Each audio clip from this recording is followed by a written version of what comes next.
The books of 1st and 2nd Samuel. They're two separate books in our modern Bibles, but that division is due simply to scroll length. It was originally written as one coherent story. We're just going to cover the book of 1 Samuel in this video. So after Israel was rescued from slavery in Egypt, they made a covenant with God at Mount Sinai and eventually came into the Promised Land. And there, Israel was supposed to be faithful to God and obey the covenant commands. Before the book of Samuel, Judges showed how Israel failed at that task big time. It was a period of moral chaos, and it showed Israel's need for wise, faithful leaders. The book of Samuel provides an answer to that need. The book of Samuel's story focuses on three main characters: the prophet Samuel, where the book gets its name, and then King Saul, and after that, King David. And all three of them transitioned Israel from a group of tribes ruled by judges into a unified kingdom ruled by King David in Jerusalem. And the book of Samuel has a fascinating design that weaves the story of these three characters together in four main parts.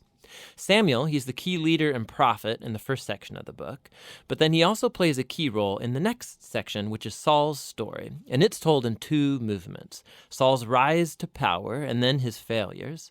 And the second part is about his downfall and his tragic death. And then the drama of Saul's demise is matched by David's exciting rise to power.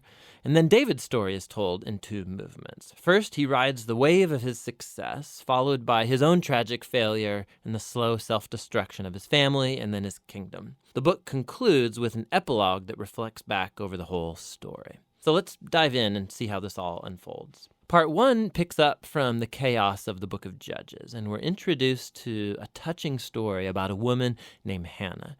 And she's grieved because she has never been able to have children. And by God's grace, she finally has a son named Samuel. And in joy, she sings this amazing poem in chapter 2.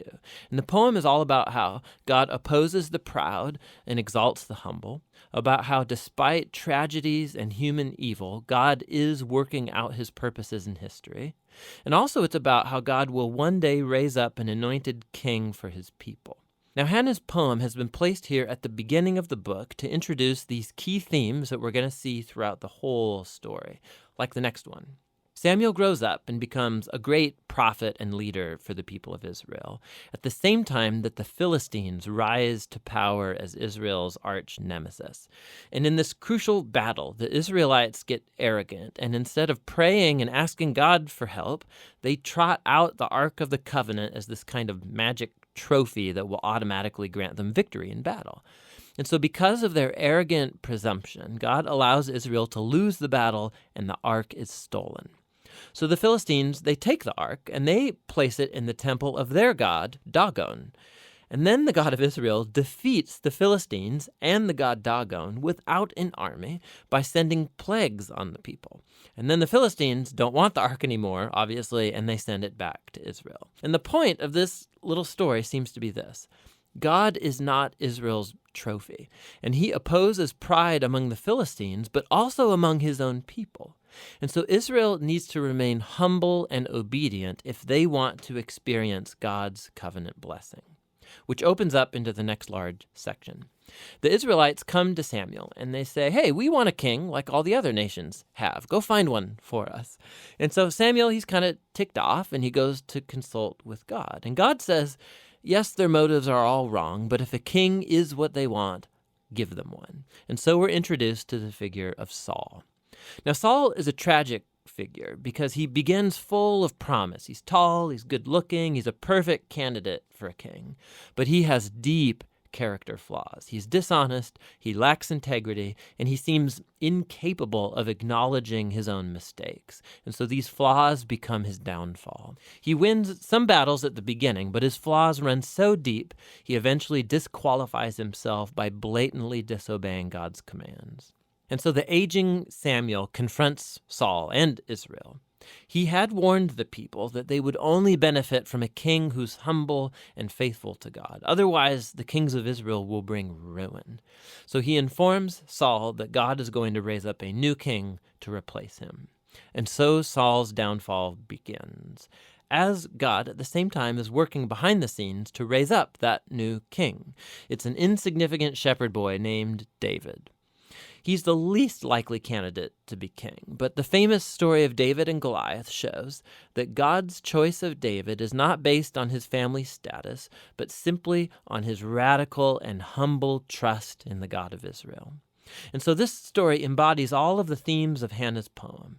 Proud Saul and Goliath are brought low, while humble David is exalted. From here, we watch Saul slowly descend into madness, while David rises to power.